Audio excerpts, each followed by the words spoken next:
Murders committed by madmen are terrible, but even more chilling are the stories of those who killed while in their right mind. Muscovite Vasily Komarov was the first serial killer in the USSR.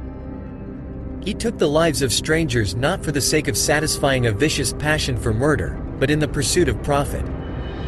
In the 1920s, this monster kept the whole of Moscow in fear and managed to kill about 30 people. Vasily Tarantivich Petrov, and that was the name of the killer at birth, was born in 1877 in a large peasant family from the Vitebsk province. The boy's parents were unlucky and drinking people. Therefore, Vasya became addicted to alcohol very early. At the age of 15, he already drank methyl alcohol, and by 18 he became a complete alcoholic. At the age of 20, Vasily was drafted into the army. How and where he served is unknown, but after returning home nothing has changed in his life.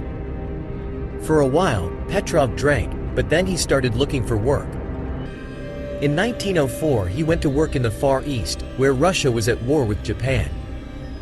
Vasily brought some money from his earnings, but drank it away in a couple of weeks. Not wanting to strain anymore, Petrov began to steal. He was caught red-handed while breaking into a military warehouse and put in jail for a year. Having freed himself, the man decided to go to a place where he was not known, and settled in Riga. In a city by the sea, Vasily married a widow with 2 children and settled down for a while. In 1915, the peaceful life of the inhabitants of Riga was disrupted by the approach of the Kaiser's troops. Like many other Russians, Petrov left the Baltics. He chose the calm and then well-fed Volga region for life, but soon a revolution broke out. In 1917, Vasily volunteered for the Red Army, where he was even able to rise to the rank of platoon commander. During his service, Petrov participated in punitive expeditions and at one time led a firing squad. In the army, Petrov developed a perverted attitude towards murder as an educational method. He even began to take pleasure in shooting deserters and alien class elements. In 1919, Commander Petrov was unlucky and he was captured by Denikin's troops. And already in 1920, as if nothing had happened, under the new name Komarov, appears in Moscow. Komarov had a strong aversion to work, but there was no other way out and he got a job as a cab driver in the Central Committee for the Evacuation of the Population.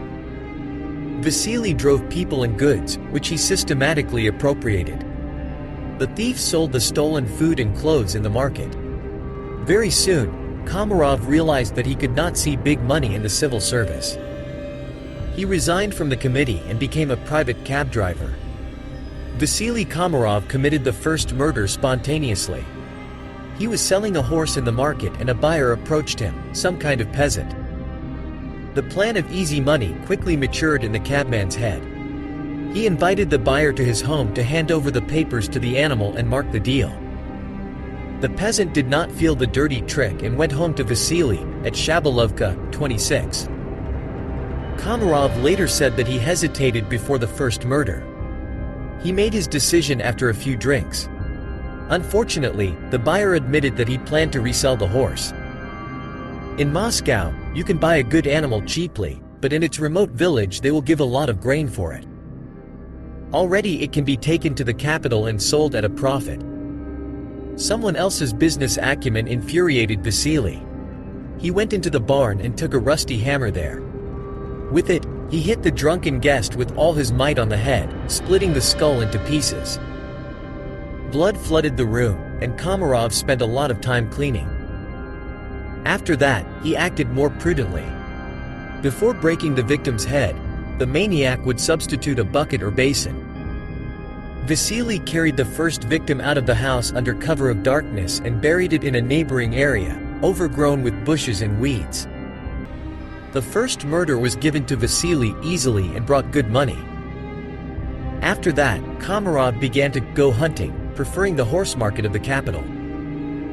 Everything went according to the same scenario: the sale of a horse, an invitation to go home, a drink, a blow with a hammer and a grave in a vacant lot. Once, Sophia, Komarov's wife, became an unwitting witness to the massacre. The woman returned home after hours and found a corpse there. She silently took a rag and began to wipe the splashes of blood from the floor. So the serial killer has a reliable assistant. I must say that the woman coped with the destruction of evidence perfectly. Investigators later tried to find traces of blood in the room where 36 people died, but could not. The first statements about the disappearance of people to the police began to arrive in 1921. Very quickly we managed to find out that all traces lead to the horse market in Serpukhov. The bodies of the victims were regularly found in bags on the banks of the Moscow River. The maniac's handwriting was unchanged. He hit the victim on the head with a heavy blunt object, and then, for reliability, strangled him with a rope. When there were more than a dozen corpses, Muscovites began to panic. Rumors spread around the city that some kind of werewolf was operating, from which there was no escape. The order for the urgent capture of the killer was given personally by V.I. Lenin, and he also took control of the case.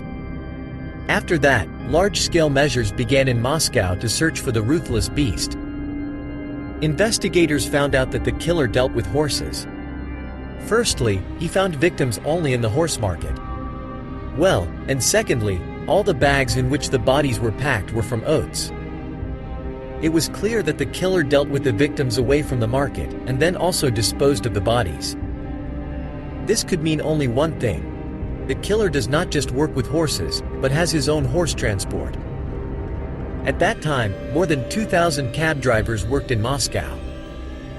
In addition, those who simply had a horse and carriage or even a cart often worked part-time as a driver.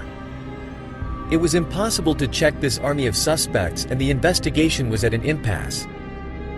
Nevertheless, the policemen began to make rounds of the owners of the horses. They inspected their housing under the pretext of fighting moonshine, and not everyone guessed what the real reason for the visit was. On May 8, 1923, the operatives also came to the Komarovs. The owner was at home, and it immediately became clear to him that the policemen were not interested in underground alcohol. At first, Vasily controlled himself, but when the detectives went to the shed in the yard, his nerves gave out. Vasily jumped out the window and disappeared. When the police entered the shed, they understood why Komarov was nervous. The still warm body of another victim lay on the floor. The next day, Vasily Komarov was detained in the village of Nikolskoye near Moscow.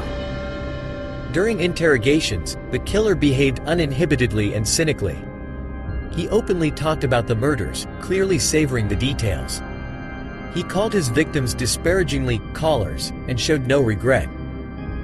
He assured everyone that he fought against criminal profiteering and human greed. Once, in Kavas, the killer joked, telling how he wielded a hammer. A psychiatric examination recognized Vasily as sane. However, he was found to have alcohol degradation. Conducting investigative activities with a serial killer was not easy. It was necessary to move around Moscow, but angry townspeople were waiting for Komarov everywhere, wanting his blood. People demanded that the monster be given to them for lynching or boiled alive in the square. As a result of the investigation, Komarov was charged with 29 victims, which clearly upset him. The killer insisted that there were exactly 33 victims. At the end of the investigation, the maniac began to make excuses and unexpectedly declared that he had killed not for money, but for ideological reasons. But law enforcement officers were already tired of the nonsense of the bloody executioner from Shabalovka, and they sought to bring him to court.